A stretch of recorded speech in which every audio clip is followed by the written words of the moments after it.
नमस्कार, बहुत बहुत स्वागत है आप सभी का सुमन हिंदी क्लासेज में। आज की यह प्रैक्टिस क्लास यूपी पीजीटी के पुराने प्रश्न पत्रों पर आधारित है। आज का पहला प्रश्न है, सुख दुखात्मकोरस कहने वाले आचार्य कौन हैं?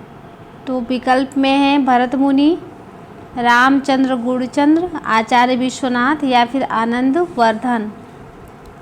सुख दुखात्मकोरस कहने वाले आचार्य हैं रामचंद्र गुणचंद। इसका सही उत्तर हो जाएगा विकल्प दूसरा।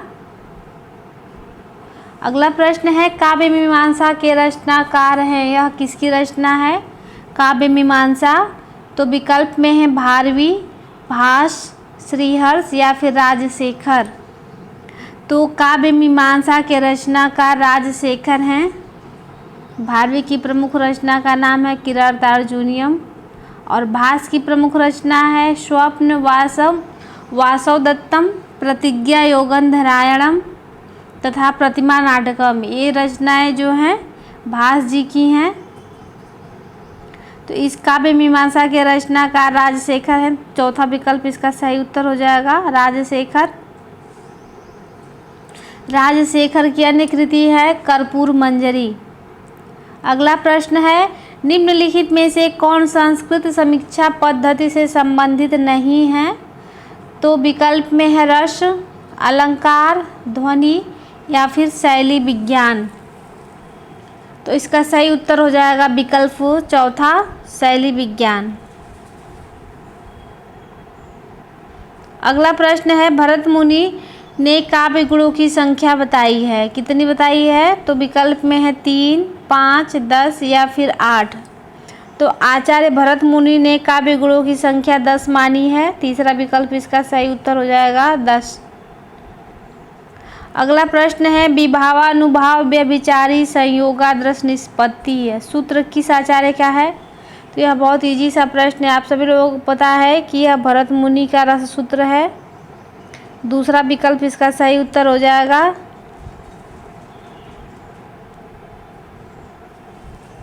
इस रस सूत्र में जो है स्थायी भाव का उल्लेख नहीं किया गया है। तो कभी कभी अभी प्रश्न पूछ देता है कि किसने स्थायी भाव की चर्चा नहीं की है, तो वो है भरत मुनि, जिसने अपने रस सूत्र में जो है स्थायी भाव की चर्चा नहीं किए हैं। अगला प्रश्न है,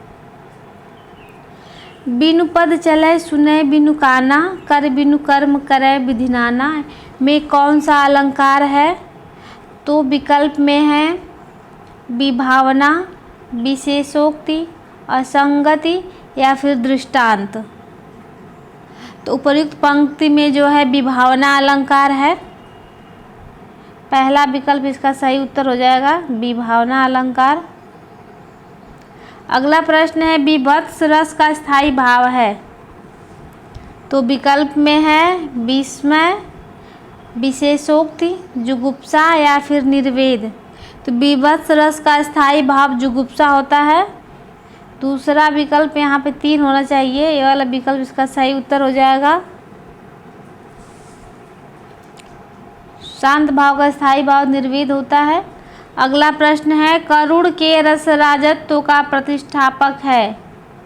तो करुण रस को रसराज किसने कहा है?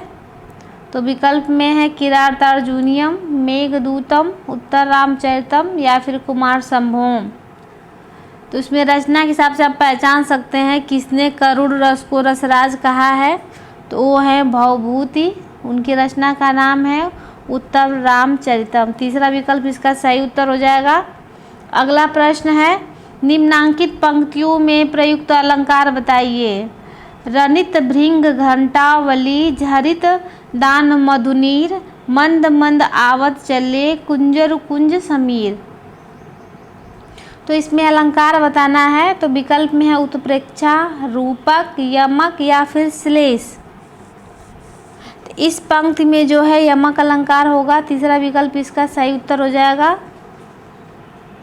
अगला प्रश्न है, अभी तो मुकुट बंधा था माथ, हुए कल ही हल्दी के हाथ, खुले भी न थे लाज के बोल, खिले थे चुंबन शून्य कपोल, हाय रुक गया यही संसार, बना सिंदूर अनल अंगार। वातहत लतिका वह सुकुमार, पड़ी है छिन्नाधार में निहित रस बताना है। तो इसमें कौन सा रस है? तो इससे इतनी बड़ी लंबी कविता है यह, इसको पढ़ने के बाद समझ में आ गया होगा कि इसमें कौन सा रस होगा। फिर भी विकल्प में है शांत, संयोग श्रृंगार, करुण या फिर वियोग श्रृंगार। तो इसमें करुण रस होगा, तीसरा विकल्प इसका सही उत्तर हो जाएगा, करुण रस। अगला प्रश्न है मगही किस उपभाषा की बोली है? तो विकल्प में है राजस्थानी, पश्चिमी हिंदी, पूर्वी हिंदी या फिर बिहारी हिंदी। तो मगही जो है बिहारी हिंदी उपभाषा की बोली है, बिहारी हिंदी के अन्य बोली में है भोजपुरी, मैथिली और मगही, ये तीन हैं। तो इसका सही उत्तर हो जाएगा बिहारी हिंदी। चौथा विकल्प इसका सही उत्तर हो जाएगा मगही, मैथिली और भोजपुरी। ये सभी बिहारी हिंदी की बोलियां हैं। अगला प्रश्न है ग्वालियर की बोली है, ग्वालियर में कौन सी बोली बोली जाती है? तो विकल्प में है बुंदेली, ब्रजभाषा, खड़ी बोली या फिर कन्नौजी। तो ग्वालियर की बोली है बुंदेली, पहला विकल्प इसका सही उत्तर हो जाएगा, बुंदेली बोली जाती है। इसके अलावा यह जो है बोली उत्तर प्रदेश के झांसी, उरई, जालौन, हमीरपुर, बांदा, मध्य प्रदेश में ओछड़ा, पन्ना, दतिया, चरखारी, सागर, टीकमगढ़, दमोह इत्यादि जगहों पर यह बोली जाती है बुंदेली भाषा। अगला प्रश्न है भोजपुरी बोली की उत्पत्ति हुई है। तो भोजपुरी बोली की उत्पत्ति किससे हुई है? तो विकल्प में है अर्ध मागधी अपभ्रंश से, मागधी अपभ्रंश से, सौरसेनी अपभ्रंश से या फिर ब्राह्मण अपभ्रंश से। तो भोजपुरी बोली की उत्पत्ति जो है मागधी अपभ्रंश से हुई है, यह बिहारी हिंदी के अंतर्गत आती है। दूसरा विकल्प इसका सही उत्तर हो जाएगा अर्ध मागधी अपभ्रंश से पूर्वी हिंदी और सौरसेनी अपभ्रंश से पश्चिमी हिंदी की उत्पत्ति हुई है। अगला प्रश्न है कौन सा शब्द देशज नहीं है? देशज नहीं है वो बताना है। तो विकल्प में है कंचन, कचोट, कंजर या फिर करवट। तो इसका सही उत्तर हो जाएगा कंचन, पहला विकल्प इसका सही उत्तर हो जाएगा। अगला प्रश्न है कौन सी भाषा देवनागरी लिपि में लिखी जाती है? तो विकल्प में है बंगला, पंजाबी, मराठी या फिर गुजराती। तो आप सभी लोगों को पता है कि मराठी जो है देवनागरी लिपि में लिखी जाती है। तो तीसरा विकल्प इसका सही उत्तर हो जाएगा मराठी। अगला प्रश्न है हिंदी खड़ी बोली किस अपभ्रंश से विकसित हुई है? तो विकल्प में है मागधी, अर्धमागधी, सौरसेनी या फिर पैसाची। तो खड़ी बोली पश्चिमी हिंदी की बोली है, पश्चिमी हिंदी जो है सौरसेनी अपभ्रंश से विकसित है। तो इसका सही उत्तर हो जाएगा विकल्प तीसरा सौरसेनी अपभ्रंश। अगला प्रश्न है जिसका जन्म पहले हुआ हो वाक्य के लिए एक उपर्युक्त शब्द क्या होगा? तो सभी लोग को पता है कि जो पहले जन्म लेता है वह अग्रज होता है। जिसका जन्म पहले हुआ हो उस वाक्य के लिए होता है अग्रज। पहला विकल्प इसका सही उत्तर हो जाएगा। अगला प्रश्न है महात्मा शब्द का सही विलोम क्या होगा? तो महात्मा तो विकल्प में है दुष्ट, दुर्जन, दुरात्मा या फिर पापी। तो इसका सही उत्तर हो जाएगा महात्मा का दुरात्मा हो जाएगा। तीसरा वाला विकल्प इसका सही उत्तर हो जाएगा। अगला प्रश्न है स्वर ध्वनि के प्रकार हैं। तो कितने प्रकार होते हैं? तो विकल्प में है दीर्घ, प्लुत, हर्ष या उपर्युक्त तीनों। तो स्वर ध्वनि के तीन प्रकार होते हैं, हर्ष, दीर्घ और प्लुत। तो इसका चौथा विकल्प सही उत्तर हो जाएगा उपर्युक्त तीनों। अगला प्रश्न है जीतने की इच्छा हेतु एक शब्द लिखिए। जीतने की इच्छा रखने वाले के लिए क्या शब्द होगा? तो विकल्प में है जिजीविषा, जिगीषा विजेच्छा या फिर जिज्ञेसु। तो इसका सही उत्तर हो जाएगा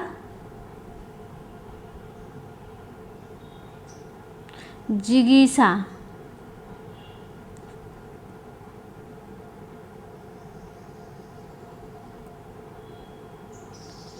जिगीसा होगा, जीने की इच्छा है इसमें, तो यह जिगीसा होगा। जीने की इच्छा है तो एक शब्द जिगीसा है, जबकि जीने की प्रबल इच्छा के लिए एक शब्द जिजीविसा होता है। तो दूसरा विकल्प इसका सही उत्तर हो जाएगा। अगला प्रश्न है निम्नांकित में योग रूढ़ शब्द है। तो विकल्प में है विशालकाय, पुष्प, कुमुदनी या फिर पंकज। योग रूढ़ बताना है। तो जो यौगिक तो होते हैं परंतु जिसका अर्थ रूढ़ हो जाता है वे योग रूढ़ शब्द कहलाते हैं। तो इसका सही उत्तर हो जाएगा विकल्प 4 पंकज।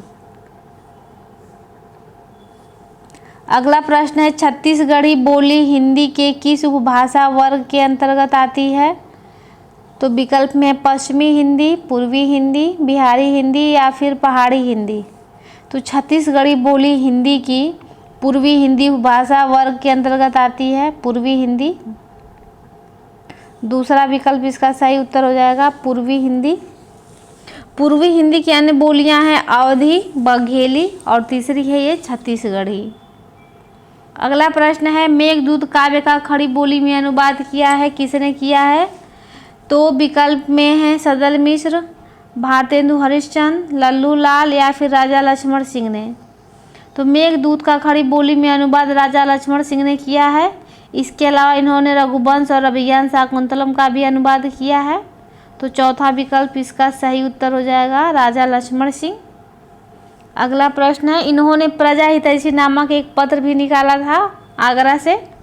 अगला प्रश्न है गोधूम का तद्भव है, क्या होगा। तो विकल्प में है गेहूँ, गोबर, गाय या फिर गोधन। तो गोधूम का तद्भव रूप होगा गेहूँ, पहला विकल्प इसका सही उत्तर हो जाएगा गेहूँ। अगला प्रश्न है तल्लीन शब्द में सही संधि उपसर्ग का विच्छेद है।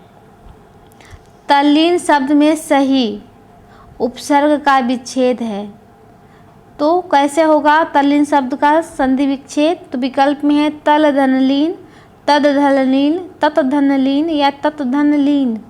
तो इसका सही यह व्यंजन संधि का उदाहरण है तल्लीन। तो व्यंजन के साथ स्वर का या व्यंजन के मेल से उस व्यंजन में जो रूपांतरण होता है उसे व्यंजन संधि कहते हैं। तो तल्लीन का संधि विच्छेद होगा तत् धन लीन, चौथा विकल्प इसका सही उत्तर हो जाएगा। अगला प्रश्न है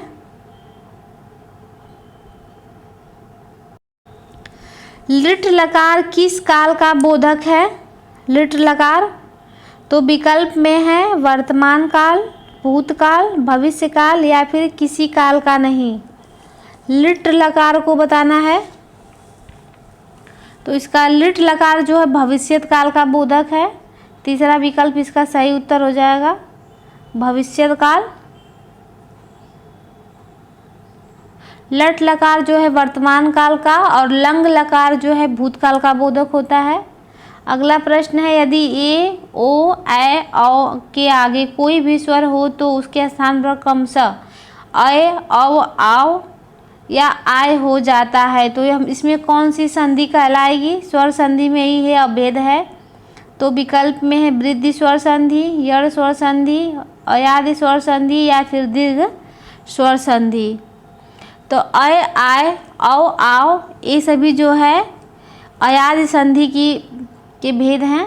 तो तीसरा विकल्प इसका सही उत्तर हो जाएगा, ऐसा अयादि संधि में होता है। अगला प्रश्न है हिंदी का पाणिनि किसको कहा जाता है। हिंदी का पाणिनि तो विकल्प में है कामता प्रसाद गुरु, रामचंद्र वर्मा, भोलानाथ तिवारी या फिर किशोरीदास वाजपेयी। तो हिंदी का पाणिनि जो है कामता प्रसाद गुरु को कहा जाता है, पहला विकल्प इसका सही उत्तर हो जाएगा। अगला प्रश्न है निम्नलिखित में से कौन सा शब्द हंस का पर्यायवाची है। तो विकल्प में है कुरंग, भुजंग, मराल या फिर पंचवाड़। हंस का पर्यायवाची बताना है। तो हंस के पर्यायवाची शब्द है इसमें मराल। तीसरा विकल्प इसका सही उत्तर हो जाएगा मराल। इसके अन्य पर्यायवाची शब्द हैं मुक्त भुक, मराल, सरस्वती, वाहन। अगला प्रश्न है ताले गए पानी पताले गए बेटी, पुरैन गई कुम्हिलाए हो, गंगा जमुना बीच रेती परतु है, कैसे कहे रचऊँ बियाह रे। उक्त गीत किस बोली में है?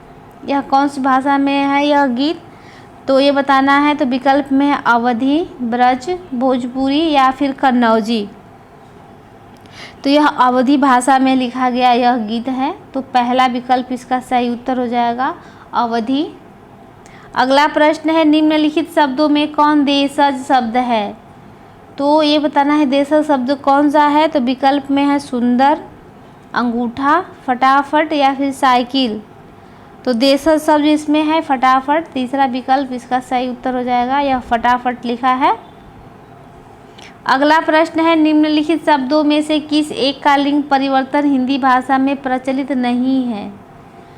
तो विकल्प देखते हैं। विकल्प में है चाचा, चाचा का चाची, बहन का भाई, भैंसा का भैंस। लेकिन एक कोयल है जिसका जो है लिंग परिवर्तन हिंदी में प्रचलित नहीं है। तो वह हो जाएगा इसका सही उत्तर हो जाएगा विकल्प तीसरा कोयल।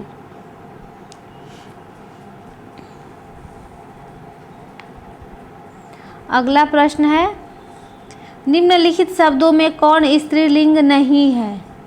तो विकल्प में है रोटी, पूड़ी, पानी, नदी।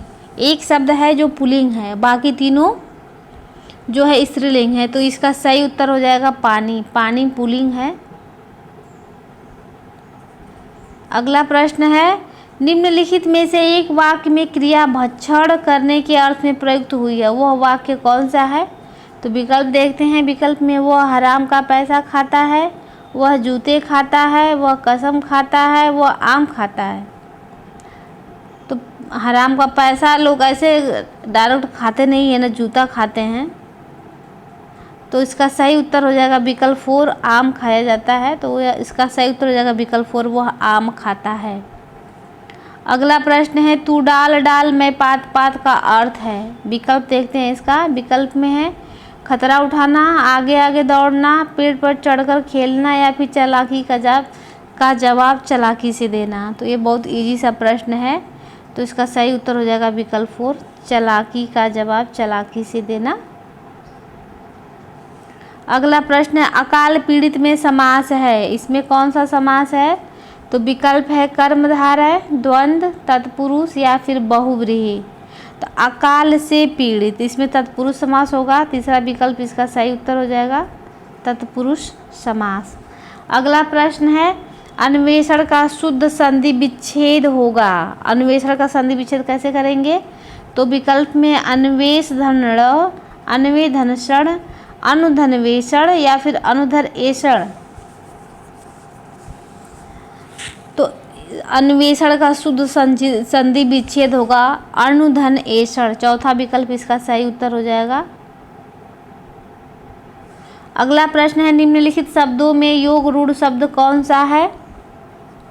तो विकल्प देखते हैं। विकल्प में है चक्रपाणी, पाठशाला, उपचार या फिर अभिव्यक्ति।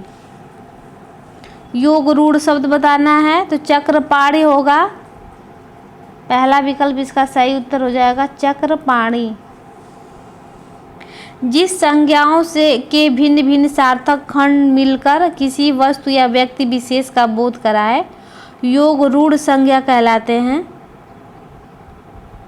योग रूढ़ संज्ञा अपने सामान्य प्रचलित अर्थ को छोड़कर विशिष्ट अर्थ का बोध कराती है, तभी वह योग रूढ़ होती है। जैसे लंबोदर, लंबा है उदर जिसका, यानी हर लंबे पेट वाला लंबोदर नहीं कहलाएगा। यहाँ पे लंबोदर एक विशिष्ट अर्थ है श्री गणेश के लिए। तो इसका सही उत्तर हो जाएगा विकल्प पहला। अगला प्रश्न है वो अपनी कक्षा का सर्वाधिक प्रतिभाशाली छात्र है। उपर्युक्त वाक्य का बिना अर्थ बदले निम्नलिखित में से कौन सा नकारात्मक वाक्य उपर्युक्त होगा? नकारात्मक वाक्य बताना है। तो चलिए इसका विकल्प देखते हैं। विकल्प में है वह अपनी कक्षा का सर्वाधिक प्रतिभाशाली छात्र नहीं है, उसके समान अपनी कक्षा में कोई प्रतिभाशाली छात्र नहीं है, या फिर प्रतिभा में वो अपनी कक्षा में किसी छात्र से कम नहीं है।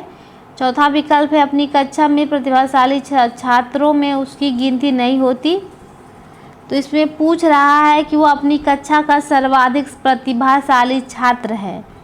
उपर्युक्त वाक्य का बिना अर्थ बदले निम्नलिखित में से कौन सा नकारात्मक वाक्य प्रयुक्त होगा, ये बताना है। तो इसका सही उत्तर हो जाएगा विकल्प दूसरा, अर्थ भी नहीं बदल रहा है। तो उसके समान अपनी कक्षा में कोई प्रतिभाशाली छात्र नहीं है। अगला प्रश्न है निम्नलिखित मिश्र वाक्यों में से कौन सा विशेषण उपवाक्य है। तो विकल्प देखते हैं, मैं कहता हूँ कि तुम भोपाल जाओ। दूसरा विकल्प है लखनऊ जो उत्तर प्रदेश की राजधानी है एक ऐतिहासिक नगर है। विकल्प तीसरा है जब मैं स्टेशन पहुँचा तभी ट्रेन आई। विकल्प चौथा है मैं चाहता हूँ कि आप यहीं रहें। विशेषण उपवाक्य बताना है, तो इसका सही उत्तर हो जाएगा विकल्प 2। प्रश्न को ध्यान से पढ़ेंगे तो उत्तर समझ में आ जाएगा। अगला प्रश्न है निम्नलिखित वाक्य में रिक्त स्थान की पूर्ति के लिए नीचे दिए गए विकल्पों में से एक उचित विकल्प चुनिए। वाक्य है युवा असंतोष का कारण निरंतर वृद्धि है।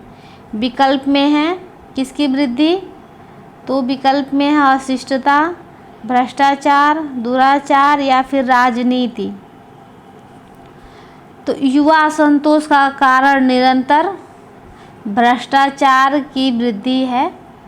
विकल्प दूसरा इसका सही उत्तर हो जाएगा। अगला प्रश्न है ई प्रत्यय किस शब्द में नहीं है। तो विकल्प में है तेली, चमेली, माली या फिर अलबेली। ई प्रत्यय, तो इसका सही उत्तर हो जाएगा चमेली में ई प्रत्यय नहीं है। तेल में ई प्रत्यय लगा है तो तेली बन गया है, लेकिन चमेली में ई प्रत्यय नहीं लगा है। अगला प्रश्न है प्राचीन शब्द का विलोम है, क्या होगा प्राचीन शब्द का विलोम। तो विकल्प में है वर्तमान, अर्वाचीन, समीचीन या फिर नवीन। तो प्राचीन शब्द का विलोम अर्वाचीन होगा। दूसरा विकल्प इसका सही उत्तर हो जाएगा। अगला प्रश्न है शुद्ध रूप कौन सा है। विकल्प में है तादात्म्य, तादात्म्य, तदात्म्य या फिर तथात्म्य। शुद्ध रूप बताना है, तो तादात्म्य होगा। पहला विकल्प इसका सही उत्तर हो जाएगा तादात्म्य। अगला प्रश्न शिव का कौन सा अर्थ नहीं है। तो विकल्प में है महादेव, पशुपति, चक्रपाणी या फिर शंकर। तो शिव का कौन सा अर्थ नहीं है ये बताना है। तो शिव का एक ही अर्थ ये नहीं है चक्रपाणी। तीसरा विकल्प इसका सही उत्तर हो जाएगा चक्रपाणी विष्णु का पर्यायवाची शब्द है। अगला प्रश्न है कारक के भेद होते हैं। तो यह बहुत इजी सा प्रश्न है। कारक के कुल 8 भेद होते हैं। चौथा विकल्प इसका सही उत्तर हो जाएगा 8।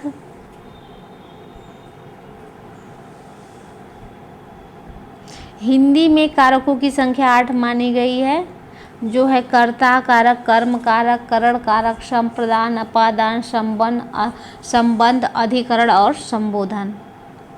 अगला प्रश्न है चिंता एक डैश डैश है, वाक्य के वाक्यांश में रिक्त स्थान की पूर्ति हेतु सही शब्द है। चिंता एक क्या है, रोग है, कष्ट है, व्याधि है या फिर आदि है।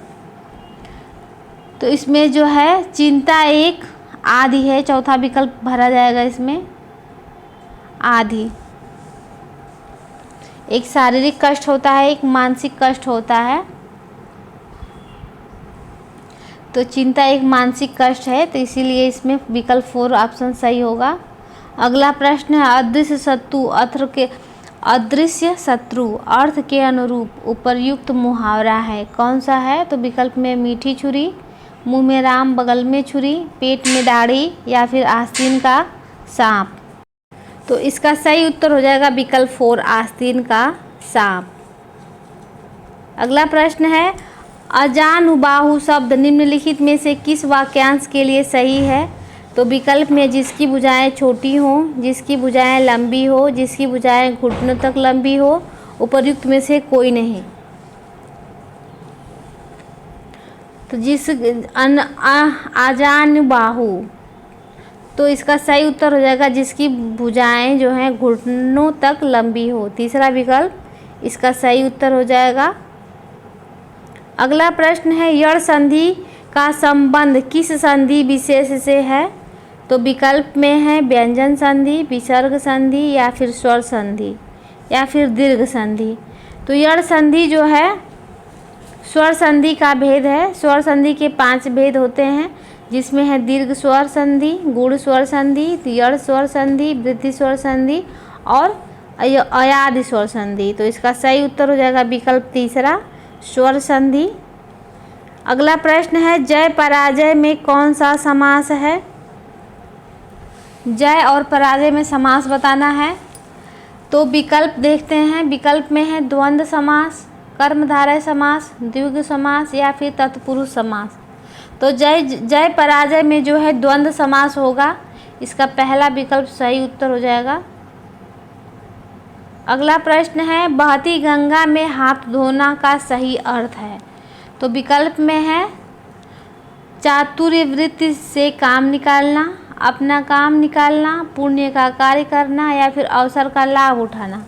बहती गंगा में हाथ धोना का सही अर्थ होगा अवसर का लाभ उठाना। विकल्प चौथा इसका सही उत्तर हो जाएगा। अगला प्रश्न है निम्नलिखित में से कौन सा शब्द स्त्रीलिंग नहीं है? तो विकल्प में सुबह, दोपहर, सांझ या फिर दिन।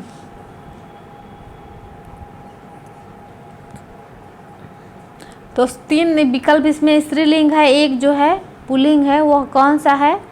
तो दिन जो पुल्लिंग होता है, दिन होता है, दोपहर होती है, सुबह होती है और सांझ होती है, ये सब स्त्रीलिंग शब्द हैं। अगला प्रश्न है सर्वस्व रूप है, कैसा रूप है? तो चतुर्थी का, पंचमी का, षष्ठी का या फिर सप्तमी का। तो सर्वस्व रूप है षष्ठी का। तो तीसरा विकल्प इसका सही उत्तर हो जाएगा। 18वां है 118 नंबर का प्रश्न है तबियत और अनियर प्रत्यय का प्रयोग होता है, किसमें होता है? तो करने के अर्थ में, चाहिए के अर्थ में, चुका है के अर्थ में या इनमें से कोई नहीं। तबियत और अनियर प्रत्यय का प्रयोग जो है चाहिए के अर्थ में होता है। तो इसमें दूसरा विकल्प सही उत्तर हो जाएगा, चाहिए के अर्थ में। अगला प्रश्न है नवोढ़ा का संधि विच्छेद होगा, क्या होगा? तो नवधन ऊढ़ा, नवधन ढा, नवधन ऊढ़ा या फिर नवधन ओढ़ा। तो इसका सही संधि विच्छेद होगा नवधन ऊढ़ा। तीसरा विकल्प इसका सही उत्तर हो जाएगा, नवोढ़ा का संधि विच्छेद ऐसे ही होगा। अगला प्रश्न है निम्नलिखित में से कौन सी एक रचना कालिदास की नहीं है? तो विकल्प में है मेघदूतम, अभिज्ञान शाकुंतलम, 10 कुमार चरितम या फिर रघुवंश महाकाव्यम। जो कालिदास की रचना नहीं है वो है 10 कुमार चरितम। तीसरा विकल्प इसका सही उत्तर हो जाएगा। 10 कुमार चरितम जो है यह दंडी की रचना है। इनकी अन्य रचनाओं में है काव्यादर्श, अवंति सुंदरी। ये सभी जो तीनों रचनाएं यह दंडी की हैं और बाकी जो विकल्प में हैं तीनों ये सभी जो हैं कालिदास की रचनाएं हैं। अगला प्रश्न है बृहत्त्रयी में कौन सा महाकाव्य नहीं आता है? तो विकल्प में है किरातार्जुनीयम, शिशुपाल वध, नैषधीय चरितम और कुमार संभवम। तो बृहत्त्रयी में जो है कालिदास की रचना जो है यह कुमार संभवम नहीं आती। चौथा विकल्प इसका सही उत्तर हो जाएगा। जबकि भारवी कृत किरातार्जुनीयम, भासकृत शिशुपाल वध और श्रीहर्षकृत नैषधीय चरितम, ये तीनों रचनाएं जो हैं बृहत्त्रयी में आती हैं। अगला प्रश्न है रजत राजतरंगिणी किस कवि की रचना है? तो विकल्प में है कल्हड़, बिल्हड़, आचार्य हेमचंद्र या फिर क्षेमेंद्र। तो रजत रंगिणी जो है कल्हड़ की रचना है। विकल्प पहला इसका सही उत्तर हो जाएगा, कल्हड़। राजतरंगिणी। अगला प्रश्न है काव्य रचना की दृष्टि से महाकवि माघ किन 3 गुणों से विभूषित स्वीकार किए जाते हैं? तो विकल्प में है सत्व, रज और तम, ओज प्रसाद माधुर्य, उपमा अर्थ गौरव और पदलालित्य, गौड़ी वैदर्भी और पांचाली। तो यहाँ पे महाकवि माघ की बात हो रही है।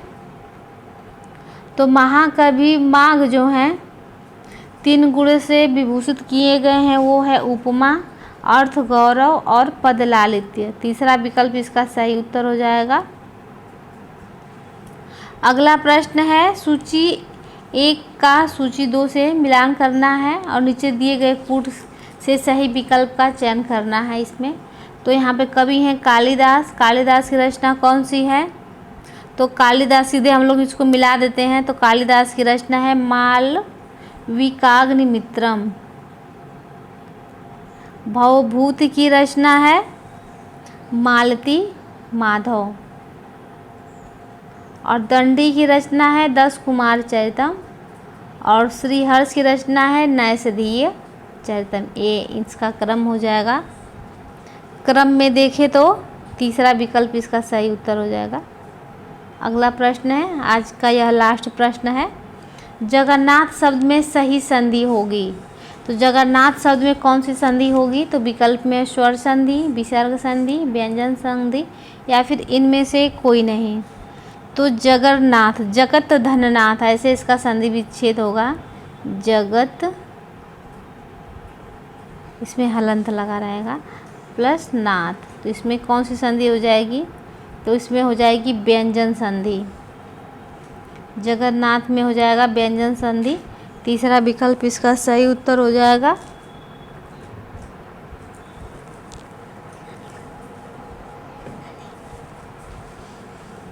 तो यह आज का लास्ट प्रश्न था।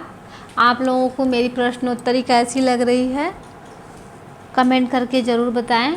हाँ, और आप लोग एक काम और करना कि मेरे वीडियो को बहुत ज़्यादा से ज़्यादा शेयर करना, लाइक करना और मेरे चैनल को सब्सक्राइब कर लीजिएगा आप लोग। तो चलिए मिलते हैं नेक्स्ट वीडियो में, तब तक के लिए धन्यवाद।